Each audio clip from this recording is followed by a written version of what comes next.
Ce matin, c'est Julien Bayou, secrétaire national d'Europe Écologie Les Verts et candidat NUP aux législatives. Oui, bonjour Julien Bayou. Le ménage dans les candidatures pour les législatives, le dôme de chaleur, les vagues du Burkini à Grenoble, qui pour mener aussi la transition et la planification écologique en France, l'attente autour d'Elisabeth Borne et du gouvernement, autour de sujets que nous allons essayer d'aborder. Elisabeth Borne, justement, elle est en train de constituer son gouvernement. Est-ce qu'il va y avoir un tournant écologique? Alors c'est ce qu'il dit Emmanuel Macron. La réponse est non. Ah bah voilà. Écoutez, j'allais dire, vous, qu'est-ce que vous en attendez? C'est clair. On n'en attend absolument rien. Pour avoir de l'écologie, il faut voter écolo et NUP, NUPES. Aux législatives de juin. En fait, on n'est pas dans un nouveau mandat et dans ce cas-là, on pourrait dire on attend de voir et de juger sur pièce. C'est la suite d'un quinquennat d'inaction climatique. Si on en est là aujourd'hui, c'est aussi parce que Emmanuel Macron n'a rien fait et les différents gouvernements, Édouard Philippe ou Jean Castex, n'ont rien fait pour agir pour le climat. Les accords de Paris sont laissés en l'état. Il y avait des propositions de la Convention citoyenne pour le climat qui proposait un plan complet pour coller aux accords de Paris, pour les mettre en œuvre. Les accords de Paris pour limiter les émissions de gaz à effet de serre et le réchauffement climatique, Emmanuel Macron les a passés à la broyeuse. À l'époque, il y avait une ministre de l'écologie, tout le monde l'a oublié, Elisabeth Borne, qui avait dit c'est bien, il faut les mettre au référendum. Ça n'avait aucune importance. Non, mais alors maintenant qu'elle est première ministre, peut-être qu'elle le fera. Quoi. Écoutez, je pense. Mais vraiment, franchement, si on faisait un sondage dans la rue, est-ce que quelqu'un croit une seule seconde que cette première ministre puisse avoir un quelconque impact? C'est bien évidemment Emmanuel Macron qui décide de tout dans ce pays. C'est malheureux, mais c'est comme ça. En tout cas, nous espérons que ça change avec un Premier ministre issu d'une coalition de gauche et écologiste. Dans l'attente, ce gouvernement, il est entièrement à la main d'Emmanuel Macron. Un gouvernement de droite, pour un président de droite, qui veut mettre en place une réforme des retraites à 65 ans, qui est parfaitement injuste, parfaitement scandaleuse. Et donc, pour avoir de l'action tant sur le climat que sur la justice sociale, coalition de gauche écologiste, NUPES, envoyer une majorité à l'Assemblée. On a compris. Vous avez votre argumentaire. Non, voilà. Vous me dites argumentaire, mais vraiment, je pense on a payé pour voir. Non, mais on a payé pour voir. On a vécu ça pendant 5 ans déjà. Si Yannick Jadot est appelé, est-ce qu'il doit y aller? Non. Non seulement il ne sera pas appelé, il n'est pas appelé, mais évidemment qu'il ne doit pas y aller. Évidemment. Oui, mais qu'est-ce qui est le plus important? C'est d'être aux manettes, finalement, aux commandes, ou d'être dans l'opposition? Non mais là, vous comprenez bien que c'est un strapontin. Tout ministre de l'écologie qui viendrait dans ce gouvernement vient pour ne pas agir. Je le redis, on l'a déjà vécu. Vous aviez entendu parler de la sortie du glyphosate. C'était une promesse d'Emmanuel Macron. C'est pas compliqué. Vous le faites ou vous le faites pas. Enfin, c'est quand même. Vous voyez, il y a des ambitions plus larges, plus complexes et autres. Mais là, vous le faites ou vous le faites pas. Non seulement il ne l'a pas fait, Emmanuel Macron. Ensuite, il a demandé à Elisabeth Borne de retarder la promesse. Et ensuite, il s'est permis de retourner devant les agriculteurs en disant on ne sait pas vraiment si le glyphosate est dangereux. Alors que la justice tranche. C'est dangereux pour la faune, pour les milieux aquatiques et bien sûr pour la santé des agriculteurs. Donc c'est ce type de promesse qu'il a parfaitement bafoué, ce type de renoncement. Et je ne parle même pas de petits pas. Mais alors, puisque vous dites qu'il n'avance pas, etc. Si il prenait Jancovici, Jean-Marc Jancovici, vous le connaissez bien. La France, ou Jean Jouzel, le président du GIEC. Est-ce que là, il ferait un coup et il vous couperait l'herbe sous le pied, avec ou sans glyphosate? Mais la métaphore est jolie. Mais en dehors de ça, je le redis, tout ministre, ça peut être Chuck Norris, n'importe qui vous voulez, qui rentre dans ce gouvernement, c'est un gouvernement de droite qui ne fait pas d'écologie. Mais il y a des gens de gauche. Ne vous laissez pas berner. Ne vous laissez pas berner par le casting. Vous comprenez bien que quand la France est bonnet d'âne, dernière d'Europe en matière de développement des énergies renouvelables, la seule nation en Europe à ne pas réussir à faire son lot de développement des énergies renouvelables, la seule, la Pologne est devant nous. La seule, vous vous rendez compte? C'est bien qu'en fait, il n'y a pas une volonté, il y a une volonté de ne pas faire. Nous avons la chance... C'est parce qu'on avait le nucléaire, quoi. On y reviendra peut-être, mais on y reviendra. On avait le nucléaire, excusez-moi. On l'a toujours d'ailleurs, mais la moitié des... On l'a la moitié. Oui, des réacteurs en panne. Il y a un défaut d'anticipation majeur dans ce pays, qui est dû en grande partie à Emmanuel Macron, qui se plaît à faire des castings... c'est pas qu'Emmanuel Macron, quand même, qui est responsable de ça. Qui se plaît à faire des castings, et apparemment ça intéresse les gazettes, mais néanmoins n'agit pas, ni sur le développement des énergies renouvelables. Rendez-vous compte, on a une des façades maritimes les plus grandes. Et on a quoi? Combien d'éoliennes offshore? Une seule raccordée au réseau. L'Écosse en a beaucoup plus que nous. Donc, et ça lui assure une indépendance énergétique. Et ça crée plus d'emplois. Mais même sur la rénovation thermique, vous voyez aujourd'hui, on est en pleine chaleur précoce. qui augure de canicule. La rénovation thermique, c'est des emplois, mais ça veut dire aussi payer moins de chauffage en hiver et mieux respirer l'été, y compris, je pense, à des seniors qui peuvent être isolés. Enfin, c'est souvent les plus vulnérables qui sont les victimes de ces... Et là, nous ne sommes pas en ordre de marche. Mais on n'a rien fait. La Fondation Abbé Pierre, vous avez la Fondation Abbé Pierre et la Fédération du bâtiment qui sont d'accord pour dire allons-y, on est prêt. Les villes, les maires demandent des moyens. Là où ça avance, c'est à Lyon. À Lyon, vous avez un maire écologiste, Grégory Doucet, un président de métropole écologiste, Bruno Berdard. Ça avance. Mais l'État bloque. L'État bloque. L'administration plutôt, non, le gouvernement. L'administration. Quand vous voulez un rendez-vous pour MaPrimeRénov', vous mettez un an. Quand en fait aujourd'hui vous voulez installer du photovoltaïque, il faut combien de temps selon vous Non, mais pour l'administration. Vous ne pouvez pas blâmer. Attendez, mais je ne vais pas vous laisser blâmer. Je vais pas vous laisser blâmer l'administration. C'est trop simple.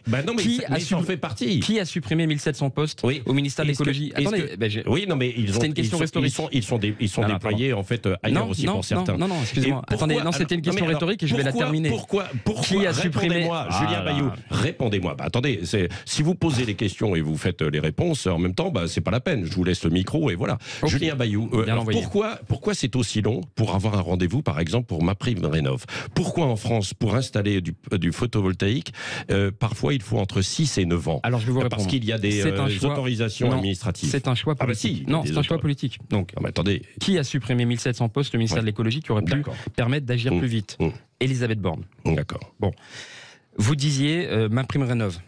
La Fondation Abbé Pierre a une proposition très simple. On avance le coût des travaux. Pour rénover vraiment, et je parle de rénovation complète, qui vous font vraiment gagner en gamme et éviter toute la déperdition d'énergie. On avance. Zéro frais à avancer pour les ménages les plus vulnérables. Zéro reste à charge. Voilà du très concret. C'est refusé. C'était une proposition très concrète de la Convention citoyenne pour le climat. Qui les a passés à la broyeuse? Emmanuel Macron. Vous voyez bien que si on dit zéro avance, zéro reste à charge, ça veut dire que les ménages les plus vulnérables voient les travaux faits par investissement de l'État. Et bien dans ce cas-là, il n'y a plus ces histoires d'autorisation, de complexité, etc. C'est un choix politique de contraindre l'administration à faire aussi complexe.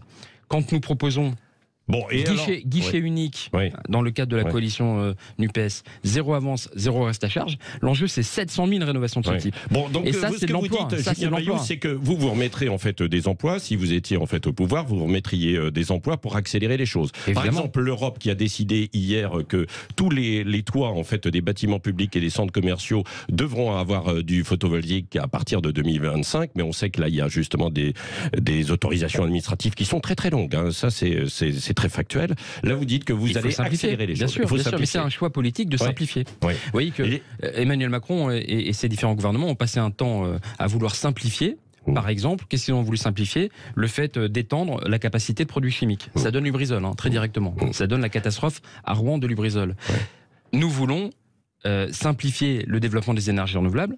Et par contre, contrôler évidemment toutes les installations qui sont toxiques pour l'eau ou possiblement toxiques pour l'environnement. Vous voyez que c'est un choix politique en fait d'orienter l'administration, les services vers ce qui est bon pour les profits, en l'occurrence Lubrizol et de Normandie Logistique qui ont fini par prendre feu et menacer tout Rouen.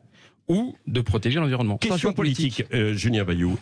Si Jean-Luc Mélenchon pouvait être Premier ministre, vous le soutiendriez? Oui.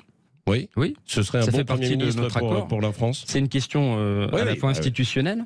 Nous souhaitons un régime parlementaire. Aujourd'hui, vous avez un président qui décide comme ça, un Premier ministre qui vient d'on ne sait pas où. Nous disons, la majorité, le Premier ministre doit venir de la majorité parlementaire.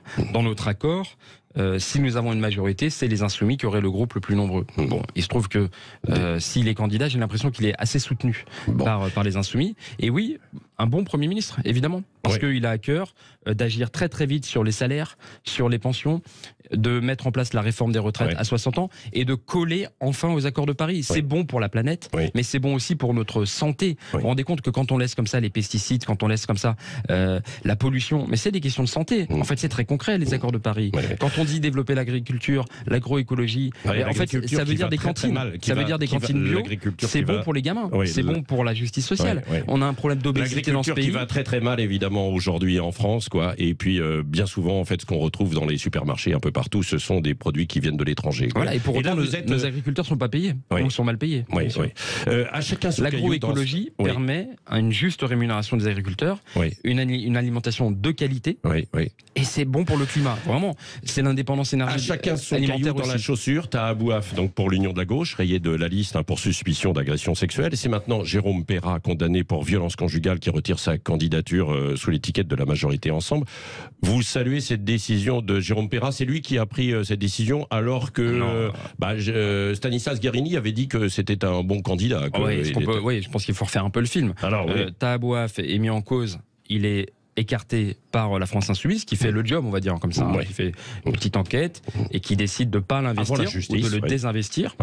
Et par ailleurs, on a c'est fou, hein, quand vous dites Stanislas Guerini, patron du parti majoritaire, qui dit bon, effectivement, il a été condamné.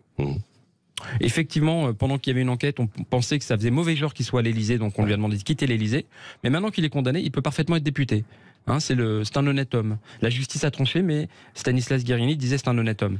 Moi, je note vraiment un problème dans ce parti majoritaire. Ils avaient dit que la lutte contre les violences faites aux femmes était la grande cause du quinquennat. En fait, ils s'en moquent complètement. Hein. La justice peut bien trancher et condamner quelqu'un pour violence conjugale parce qu'il a infligé 14 jours d'interruption de travail à sa femme ou à son ex-femme. Et ils peuvent l'envoyer à l'Assemblée. Ce que vous dites, c'est que la République En Marche, ce parti majoritaire aujourd'hui, devrait faire le ménage, même si Guerini s'en est expliqué hier, mais il devrait faire le ménage sur toutes les candidatures, grosso modo. Mais en fait, Guerini a demandé à Perra de ne plus candidater parce que la candidature qui était mise en cause désormais, c'était celle de Guerini. En fait, avec une telle interview hier, il expliquait qu'en fait la justice, on s'en moque. C'est vraiment une atteinte terrible à la séparation des pouvoirs. Et par ailleurs, le fait évidemment de dire les questions des violences faites aux femmes, on s'en moque. Mais vous savez, c'est pas fini, hein, parce que Sira Silla, députée qui est pas forcément très connue, a déjà été condamnée, elle, pour harcèlement moral. Et pourtant, elle est réinvestie. Vous avez Thierry Solaire. Alors Thierry Solaire, il est présumé innocent puisqu'il est pas condamné. Il est 12 fois présumé innocent. 12 fois pour différentes affaires et abus de biens publics. Est-ce que vous croyez donc il devrait être écarté? Il devrait être écarté. À un moment, Emmanuel Macron parlait de république exemplaire. Est-ce que vous envoyez quelqu'un qui est 12 fois mis en examen à l'Assemblée? Est-ce que vous pensez que c'est cette personne qui mettra en place le casier vierge pour pouvoir se présenter à une élection? Moi, j'ai présenté ma candidature aux législatives mardi. Le moindre chauffeur de bus, la moindre enseignante doit présenter un casier vierge pour pouvoir être embauchée. Et vous pouvez présenter votre candidature pour être député et voter les lois sans présenter de casier judiciaire vierge. Voilà une mesure très concrète. Donc vous lancez cet appel à la République En Marche, en tout cas l'ensemble de la majorité. Sira Silla condamné pour harcèlement moral. Laetitia Avia inquiétée pour harcèlement moral. Thierry Solaire 12 fois présumé innocent. Éric Woerth également inquiété. Enfin, la liste est très longue. Anne-France Brunet visée par une plainte pour. Non, on n'a pas le temps. On n'a pas le temps. Mais c'est quand même très inquiétant. Et je le redis.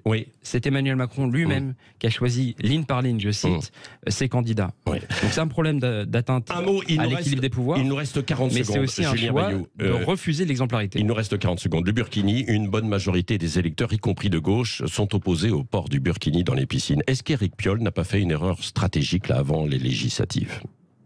Écoutez, il devait réouvrir la piscine, c'est le règlement intérieur de Grenoble, de la piscine de Grenoble. J'ai l'impression que c'est apparemment aussi important que la sécheresse dans ce pays, alors que c'est le climat, c'est notre alimentation qui est en jeu, mais passons.